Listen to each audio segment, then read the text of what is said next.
Hello नमस्कार, मी दीपाली सबका स्वागत करते मी माझ्या एका नवीन ब्लॉगमध्ये। कशा आहात तुम्ही सर्व नक्की सांगा कमेंटमध्ये। चला तर नवीन दिवसाची नवीन सुरुवात आणि बघूया आजचं रुटीन काय काय आहे। आणि आपण हावडा स्टेशनवरती पोहोचलो होतो। पुण्याहून 2 दिवसाचा प्रवास करून आपण फायनली हावडा स्टेशनवर पोहोचलो। आता इथून आपल्याला चंदननगरला जायचं आहे। तिथून आपल्याला परत आपल्या क्वार्टर्सवर जायचं होतं।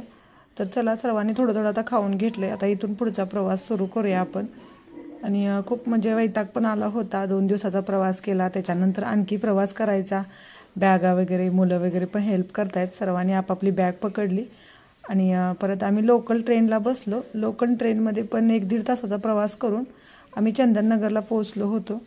आणि दुसऱ्या प्लॅटफॉर्मला जायचं होतं, त्यामुळे फौजी पहिल्यांदा एक बॅग घेऊन, अर्णव एक बॅग घेऊन असं दोघंजण गेले आणि मी आणि कुणाल दुसऱ्या साईडला होतो। पलीकडल्या साईडला फौजी आणि अर्णव गेले होते। आता फौजीने तिथं काही बॅगा वगैरे ठेवल्या आणि परत आता फौजी पाठीमागे येतील। त्याच्यानंतर मी, कुणाल आणि राहिलेल्या आपल्या बॅगा वगैरे घेऊन जायचं होतं।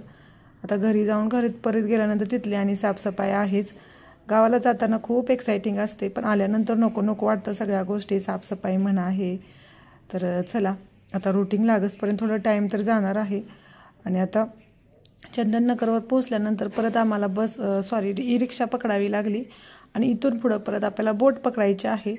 तर असा हा आपला म्हणजे कंटाळादायक प्रवास होता, पण काही हरकत नाही। आता एवढा प्रवास केला आहे, आणखी थोडा प्रवास करून आपण आपल्या घरी पोहोचूया। तर चला करा ब्लॉग कंटिन्यू, बघूया नंतरचं रुटीन काय काय आहे।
आता आपला बोटमधून प्रवास चालू होता। हा पण 10-15 मिनिटाचाच प्रवास आहे। म्हणजे ह्याकडे इथनं दुसऱ्या कडेला जायचं होतं, फक्त आपल्याला जास्त काही नव्हता। 15 मिनिटात आपण पोहोचतोय। त्याच्यानंतर परत आपल्याला रिक्षा पकडायची आहे आणि रिक्षा पकडून मग आपण फायनली आपल्या आर्मी क्वार्टरमध्ये पोहोचणार। तर हा असा प्रवास होता आपला। तर चला आता रिक्षा वगैरे फौजींनी बोलवली होती, सगळ्या बॅगा वगैरे ठेवल्या आणि आता इथून पण पुढे आपण जाऊया। तर करा ब्लॉग कंटिन्यू।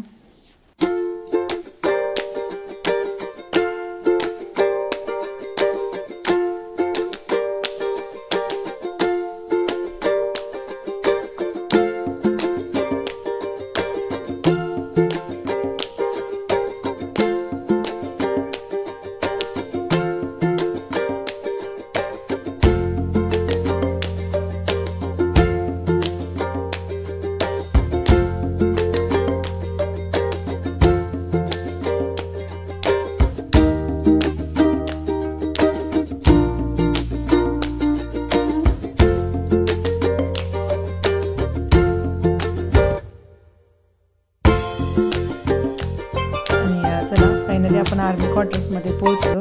आल्या लगेच झाडू हातामध्ये घेतला, कारण खूप असे घाण झाली होती। आणि जाताना ना माहीत नाही फौजींची आता माझी दोघांपैकी कोणाची चूक। फौजी म्हणतात तू नाही लक्ष दिलं, मी म्हणतो तुम्ही नाही लक्ष दिलं। आमच्या ना पूर्ण बेडरूमच्या खिडक्या वगैरे उघड्याच राहिल्या जाताना, त्यामुळे भरपूर अशी धूळ आला होता सगळीकडे। म्हणजे खूप असा कचरा पण झाला होता। तर फौजींना असं वाटलं की मी खिडक्या बंद केल्या असतील, मला वाटलं फौजींनी, कारण काय झालं तर पडद्याच्या पाठीमागे खिडक्या असल्यामुळे पडदा उघडून काय आम्ही बघितलंच नाही खिडक्या झाकल्यात की नाही। तर आता इथं बघा फौजी पण मला थोडं हेल्प करतायत. आता सगळी भांडी वगैरे पण क्लीन करून घेतो, कारण भांडी पण जाताना क्लीन केलीच होती. थोडीफार काही कपाटावर आहेत ना, ती म्हटलं क्लीन करूया. इथं कुणालची पण मध्ये लुडबुड काही ना काहीतरी चालूच होते. बाकी शूज वगैरे सगळे आम्ही धुवायला ठेवले, म्हणजे उन्हात ठेवले होते. म्हटलं शूज वगैरे पण थोडं सुकतील.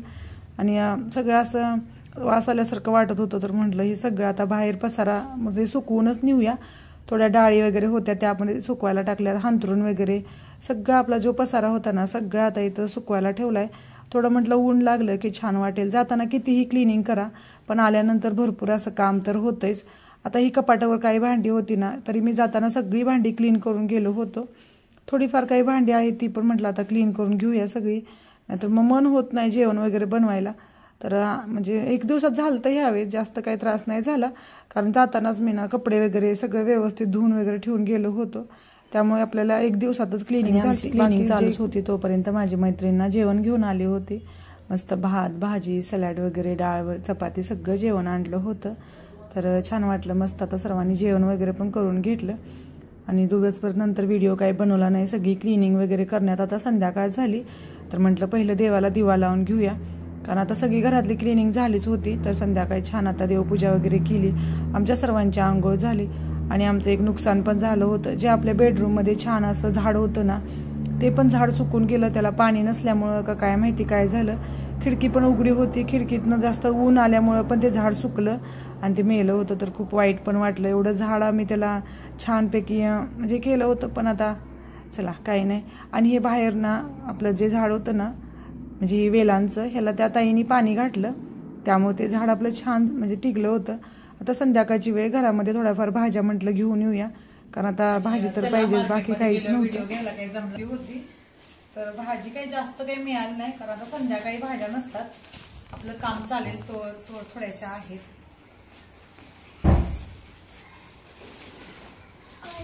बनाना खावा जावा.